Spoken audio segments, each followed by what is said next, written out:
Hello दोस्तों, आपका स्वागत है मेरी यूट्यूब चैनल आर के ब्रदर्स पर। आज हम पढ़ने वाले हैं क्लास 12 का व्याकरण।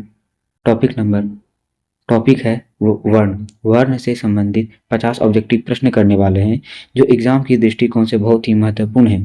तो चलिए देखते हैं, आप भी इस प्रश्न को हल करने की कोशिश करें, देखिए कितना आपका आंसर सही होता है। और वीडियो पसंद आए तो वीडियो को लाइक कमेंट जरूर करें और चैनल को सब्सक्राइब जरूर करें। तो चलिए आगे बढ़ते हैं। आपका पहला प्रश्न है, वर्ण की परिभाषा के अनुसार अखंड मूल ध्वनि को क्या कहते हैं? शब्द, वाक्य, वर्ण, पद। जो वर्ण की परिभाषा के अनुसार जो अखंड मूल ध्वनि होती है वो वर्ण कहलाती है। Option number C. अगला प्रश्न है, वर्णों के समूह को क्या कहते हैं? वर्णों के समूह को क्या कहते हैं? ध्वनि समूह, वर्णमाला, पद समूह, भाषा। आपका सही आंसर है वर्णों के समूह को वर्णमाला कहते हैं। Option number B. अगला प्रश्न, व्याकरण के अनुसार हिंदी वर्णमाला में कुल वर्णों की संख्या कितनी होती है? जो व्याकरण के अनुसार जो हिंदी वर्णमाला में कुल वर्णों की संख्या कितनी होती है? आपका ऑप्शन है 48, 44, 52, 40। सही आंसर है option number C. Option number C. अगला प्रश्न, उच्चारण में सहायता के आधार पर वर्ण के कितने भेद होते हैं? 1, 2, 3, 4। जब उच्चारण के आधार पर बात किया जाए तो दो प्रकार के होते हैं। आपका सही आंसर है ऑप्शन नंबर 2 बी। अगला प्रश्न, किस वर्ण के उच्चारण में किसी अन्य वर्ण की सहायता नहीं ली जाती है? किस वर्ण के अन्य वर्ण की सहायता नहीं ली जाती है स्वर वर्ण में? ऑप्शन है व्यंजन, स्पर्श, स्वर, द्विगुण। आपका सही आंसर है ऑप्शन नंबर सी, स्वर वर्ण। ऑप्शन नंबर सी, स्वर वर्ण। अगला प्रश्न, किस वर्ण के उच्चारण में स्वर वर्ण की सहायता ली जाती है? किस वर्ण के उच्चारण में स्वर वर्ण की सहायता ली जाती है? स्वर, व्यंजन, अयुग्म, द्विगुण। सही आंसर है ऑप्शन नंबर बी, व्यंजन। व्यंजन वर्ण के जो उच्चारण होते हैं, व्यंजन वर्ण का जो उच्चारण होता है उसमें स्वर वर्ण की सहायता ली ही जाती है। अगला प्रश्न, हिंदी व्याकरण के अनुसार कुल स्वरों की संख्या कितनी होती है? जो हिंदी व्याकरण के अनुसार जो कुल स्वरों की संख्या होती है कितनी होती है? स्वर की संख्या होती है ऑप्शन नंबर बी, 11। सही आंसर है ऑप्शन नंबर बी। अगला प्रश्न, निम्नलिखित में से कौन सा मूल स्वर नहीं है? निम्नलिखित में से कौन सा मूल स्वर नहीं है? मूल स्वर नहीं है ओ, ई, ए, ओ। सही आंसर है ऑप्शन नंबर, जो मूल स्वर है, मूल स्वर नहीं है पूछा गया है तो आपका सही आंसर है ऑप्शन नंबर सी, ए।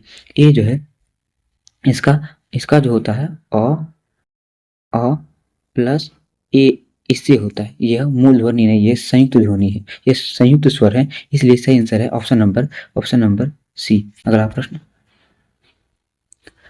अ स्वर किन दो स्वरों के मेल से बनता है? जो अ स्वर होते हैं, अ स्वर किन दो स्वरों के मेल से बनते हैं? ओ, सही। आपका सही आंसर है, आपका जो ऑप्शन है, आपका सही आंसर है जो उसके स्वरों के मेल से बनते हैं, अ का उच्चारण आसान होता है, C. Option number C, option number सी।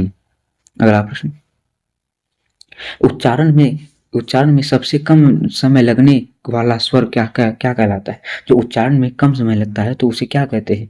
दीर्घ, प्लुत, संयुक्त, ह्रस्व। उसे कहते हैं ऑप्शन नंबर डी, उसे ह्रस्व कहते हैं। जो इसमें उच्चारण में समय जो लगता है उसमें कम लगता है, इसलिए सही आंसर ऑप्शन नंबर डी, ह्रस्व। अगला प्रश्न, किस स्वर के उच्चारण में स्वर वर्ण से दुगुना समय लगता है? जो स्वर वर्ण से दुगुना समय लगता है जो दीर्घ में लगता है, इसलिए सही आंसर ऑप्शन नंबर दीर्घ। सही ऑप्शन है ऑप्शन नंबर बी, दीर्घ। अगला प्रश्न, ओम किस प्रकार के स्वर का उदाहरण है? जो ओम किस प्रकार के स्वर का उदाहरण है जिसके उच्चारण में दीर्घ से भी ज्यादा समय लगता है? दीर्घ से जिसमें ज्यादा समय लगता है और 3 गुना समय लगता है उसे प्लुत कहते हैं। आपका सही सही आंसर है ऑप्शन नंबर बी, प्लुत। अगला प्रश्न है, निम्न में से कौन सा ह्रस्व स्वर का उदाहरण, निम्न में से कौन सा ह्रस्व स्वर का उदाहरण है? आ, ए, ई, औ। औ जो इसमें जो ह्रस्व स्वर का उदाहरण है, ह्रस्व स्वर का उदाहरण है, ऑप्शन नंबर आपका सही आंसर है ऑप्शन नंबर ई, ए, सी।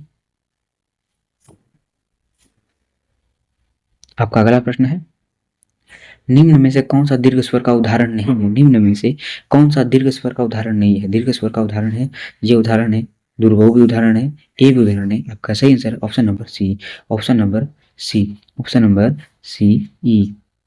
अगला प्रश्न, व्यंजन वर्ण के वर्गीकरण के अनुसार क वर्ग में कितने वर्ण आते हैं? क वर्ग में जो होते हैं वो पांच वर्ण आते हैं। आपका सही आंसर है ऑप्शन नंबर सी, 5। अगला प्रश्न, क वर्ग से लेकर प वर्ग तक व्यंजनों क्या कहते हैं? अंतस्थ, उसमें, स्पर्श, संयुक्त व्यंजन। क से लेकर के प वर्ग तक के व्यंजन को जो स्पर्श व्यंजन कहते हैं, क्या कहते हैं? स्पर्श व्यंजन कहते हैं। Option number C. अगला प्रश्न, स्पर्श व्यंजनों की जो स्पर्श व्यंजनों की कुल संख्या कितनी होती है? 20, 25, 33, 24, 4। आपका सही आंसर है ऑप्शन नंबर बी। स्पर्श व्यंजनों की जो संख्या होती है ऑप्शन नंबर बी 25 होती है। अगला प्रश्न है, निम्न में से कौन सा वर्ण अंतस्थ व्यंजन नहीं है? अंतस्थ व्यंजन नहीं है। स या उसमें व्यंजन है। यह अंतस्थ व्यंजन। क जो है यह व्यंजन है। गो आपका सही आंसर जो अंतस्थ व्यंजन है योर और लोगो, ये जो होते हैं अंतस्थ व्यंजन होते हैं। आपका सही आंसर है ऑप्शन नंबर बी, यह अंतस्थ व्यंजन है, अंतस्थ व्यंजन है।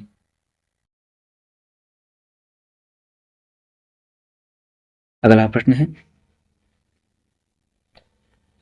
अंतस्थ व्यंजनों की संख्या कितनी होती है? अंतस्थ व्यंजनों की संख्या कितनी होती है? अंतस्थ व्यंजन संख्या कितनी होती है? आपका ऑप्शन है 3, 4, 5, 2। सही आंसर है ऑप्शन नंबर बी, 4। अंतस्थ व्यंजनों की जो संख्या होती है 4 होती है। अगला प्रश्न, निम्न में से कौन सा वर्ण उसमें व्यंजन नहीं है? तालब सो, मूर्धन्य सो, वो जो उसमें व्यंजन नहीं है, यहाँ पूछा गया नहीं है आपका, तो सही आंसर है option number D. Option number D, ये नहीं है। अगला प्रश्न, उसमें व्यंजनों की संख्या कितनी होती है? उसमें व्यंजनों की संख्या कितनी होती है? उसमें व्यंजन की जो संख्या होती है वो 4 होती है, 4 होती है। अगला प्रश्न,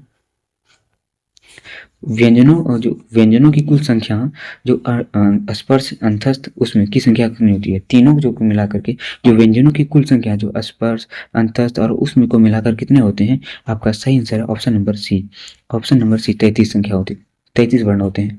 अगला प्रश्न, द्विगुण वर्ण कौन कौन से हैं? द्विगुण वर्ण कौन कौन से हैं? तालिब सो, मूर्धन्य, अंगो और यह है आपका जो सी, अंगो ओ विसर्ग, ओ अंश पर ओ विसर्ग, यो और रो। आपका सही आंसर है ऑप्शन नंबर जो है द्विगुण वर्णों की संख्या होती है 2 होती है और द्विगुण वर्ण है ऑप्शन नंबर बी।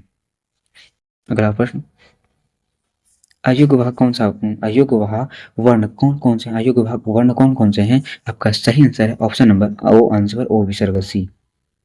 अगला प्रश्न, अयोग्य वाह वर्णों की संख्या कितनी होती है? 1, 2, 3, 4। अयोग्य वाह की जो संख्या होती है, अयोग्य वाह की संख्या 2 होती है। ऑप्शन नंबर बी सही है आपका। अगला प्रश्न, संयुक्त व्यंजन कौन कौन से हैं? संयुक्त अक्षर व्यंजन कौन कौन से हैं? आपका जो संयुक्त अक्षर जो होते हैं जिसे संयुक्त व्यंजन भी कहते हैं, उसका वह है अक्षोत्तरो ज्ञोस्रो, अक्षोत्तरो ज्ञोस्रो, इसलिए सही आंसर है option number B, option number B. अगला प्रश्न, संयुक्त व्यंजनों की संख्या कितनी होती है? संयुक्त व्यंजनों की संख्या कितनी होती है? आपका सही आंसर है ऑप्शन नंबर सी, संयुक्त व्यंजन, सी। अगला प्रश्न, संयुक्त व्यंजन अक्षों किन वर्णों के योग से बनता है? जो संयुक्त व्यंजन अक्षर होते हैं वो किससे मिलकर बने होते हैं? आपका सही आंसर है option number B, option number B, को एवं तालव्य शो से मिलकर बना होता है। अगला प्रश्न, संयुक्त व्यंजन त्रो किन वर्णों से मिलकर बना होता है? तो आपका सही आंसर है ऑप्शन नंबर बी, तो प्लस रो से मिलकर बना होता है। अगला प्रश्न, संयुक्त व्यंजन ज्ञों किन वर्णों के योग से बनता है? जो संयुक्त व्यंजन ज्ञों जो होते हैं किस वर्णों से मिलकर बने होते हैं? आपका सही आंसर है option number C, option number C, ज्यों हलंत यों से मिलकर बना होता है। Option number C. अगला प्रश्न, संयुक्त व्यंजन जो स्रो होते हैं किन वर्णों के योग से बनता है? जो संयुक्त व्यंजन स्रो किन वर्णों के योग से बनते हैं? जो संयुक्त व्यंजन स्रो तालब सो प्लस रो से मिलकर बनते हैं। आपका सही आंसर है option number D, option number D. अगला प्रश्न, कलम शब्द में कुल कितने वर्ण होते हैं? कलम शब्द में जो टोटल वर्ण होते हैं 6 वर्ण होते हैं, 6 वर्ण होते हैं। सही आंसर है ऑप्शन नंबर डी। अगला प्रश्न, मुंह के जिस भाग से वर्णों की ध्वनियों का उच्चारण होता है उसे क्या कहते हैं? मुंह के जिस भाग से वर्णों की वर्णों की ध्वनियों का उच्चारण होता है उसे क्या कहते हैं? उसे कहते हैं उसे ऑप्शन है मुख विवरण, उच्चारण स्थान, वर्ण भेद, तालु। सही आंसर है ऑप्शन नंबर बी, उच्चारण स्थान कहते हैं। जिस भाग से ध्वनियों का उच्चारण होता है उसे उच्चारण स्थान कहते हैं, इसलिए सही आंसर है ऑप्शन नंबर बी। अगला प्रश्न, क वर्ग का उच्चारण स्थान क्या है? क वर्ग का जो क वर्ग है, क वर्ग का उच्चारण स्थान क्या है? तालु, मूर्धा, कंठ, दंत। क वर्ग का उच्चारण स्थान होता है सी, कंठ होता है। अगला प्रश्न, च वर्ग का उच्चारण स्थान क्या है? च वर्ग का उच्चारण स्थान क्या है? कंठ, तालु, मूर्धा, ओष्ठ। जो क वर्ग का उच्चारण स्थान है कंठ है। च वर्ग का उच्चारण स्थान कंठ होता है। अगला प्रश्न,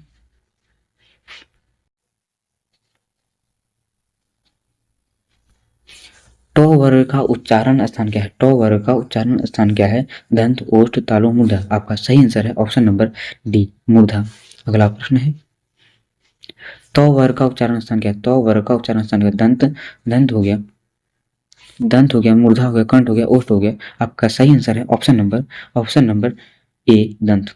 ऑप्शन नंबर ए, दंत। अगला प्रश्न, प वर्ग का उच्चारण स्थान क्या है? प वर्ग का उच्चारण स्थान होता है तालु, कंठ, दंत, ओष्ठ। प वर्ग का उच्चारण स्थान होता है ओष्ठ। आपका सही आंसर है ऑप्शन नंबर डी, ओष्ठ। अगला प्रश्न, वर्ण वर्ण ग का उच्चारण स्थान क्या है? तालु, दंत, कंठ, मूर्धा। वर्ण ग है का उच्चारण स्थान होता है कंठ, इसलिए सही आंसर है ऑप्शन नंबर सी, कंठ। अगला प्रश्न, वर्ण म का उच्चारण स्थान क्या है? दंत, कंठ, ओष्ठ, तालु। आपको वर्ण जो म है, वर्ण म का उच्चारण स्थान होता है, वो म का उच्चारण स्थान ओष्ठ होता है, इसलिए सही आंसर है ऑप्शन नंबर सी, ओष्ठ। अगला प्रश्न, स्वर वर्ण ओ और आ का उच्चारण स्थान क्या है? स्वर वर्ण ओ एवं आ का उच्चारण स्थान क्या है? तालु, कंठ, मूर्धा, ओष्ठ। आपका सही आंसर है ऑप्शन नंबर बी, कंठ। अगला प्रश्न, व दंत सो जो है का उच्चारण स्थान क्या है? दंत सो का उच्चारण स्थान क्या है? कंठ, तालु, दंत, मूर्धा। आप सही आंसर है ऑप्शन नंबर सी, दंत। अगला प्रश्न, उच्चारण में कम वायु निकलने वाले व्यंजन को क्या कहते हैं? जो उच्चारण में जो कम वायु निकलते हैं उसे क्या कहते हैं? उन व्यंजनों को क्या कहते हैं? महाप्राण, अल्पप्राण, घोष, अघोष। जो ये कंपन के आधार पर घोष होते हैं, घोष, अघोष होते हैं। जी हाँ, ये वायु निकलने के आधार पर अल्पप्राण, महाप्राण होते हैं। तो ठीक है, यहाँ पे पूछा गया कम कम वायु किसमें निकलता है, तो उस वर्ण व्यंजन को क्या कहते हैं? आपका सही आंसर है ऑप्शन नंबर बी, अल्पप्राण। अगला प्रश्न, उच्चारण में अधिक वायु निकलने वाले व्यंजन को क्या कहते हैं? जब अधिक वायु निकले तो उसे महाप्राण कहते हैं। आपका सही आंसर है ऑप्शन नंबर बी, महाप्राण। अगला प्रश्न, प्रत्येक वर्ग का कौन सा अल्पप्राण होता है? प्रत्येक वर्ग का जो अल्पप्राण होता है 1, 3, 5 होता है। 1, 3, 5, 1, 3, 5 जो होता है प्रत्येक वर्ग का 1, 3, 5 ये अल्पप्राण होता है। ऑप्शन नंबर बी सही है। अगला प्रश्न, प्रत्येक वर्ग का कौन सा वर्ण महाप्राण होता है? प्रत्येक वर्ग का कौन सा वर्ण महाप्राण होता है? 2 एवं 4 जो होते हैं, 2 एवं 4 जो होते हैं, 2 एवं 4 यह महाप्राण होते हैं, इसलिए सही आंसर है ऑप्शन नंबर बी, 2, 4। अगला प्रश्न, स्वर तंत्रियों में कंपन होने के आधार पर वर्णों को क्या कहते हैं? स्वर तंत्रियों में कंपन होने के आधार पर वर्णों को क्या कहा जाता है? अघोष, अल्पप्राण, महाप्राण, घोष। जिसमें कंपन होता है उसे घोष कहते हैं। आपका सही आंसर है ऑप्शन नंबर बी, घोष। अगला प्रश्न, घोष वर्णों के समूह में प्रत्येक वर्ग का कौन सा वर्ण शामिल है? जो घोष वर्ण के होते हैं, घोष वर्णों के समूह में जो प्रत्येक वर्ग का कौन सा भाग वर्ण शामिल होते हैं? 1, 2, 2, 4, 3, 4, 5, 1, 5। आपका सही आंसर है ऑप्शन नंबर सी, 3, 4, 5 होते हैं। 3, 4, 5 जो होते हैं वह घोष में होते हैं। अयोग्य वाहक वर्ण कौन कौन से हैं? अयोग्य वाहक वर्ण कौन कौन से? 3, 4, 5, 2, 3। अयोग्य वाहक वर्ण कौन कौन से होते हैं? अयोग्य वाहक वर्ण कौन कौन से? 3, 4, 5, 1, 3, 1, 2, 2, 4। क वर्ग में कौन सा वर्ण अघोष में शामिल है? क, ग, अंग। आपका सही आंसर है ऑप्शन नंबर बी, क एवं ख जो होते हैं वह अघोष में शामिल होते हैं। का सही आंसर है ऑप्शन नंबर बी, क, ख।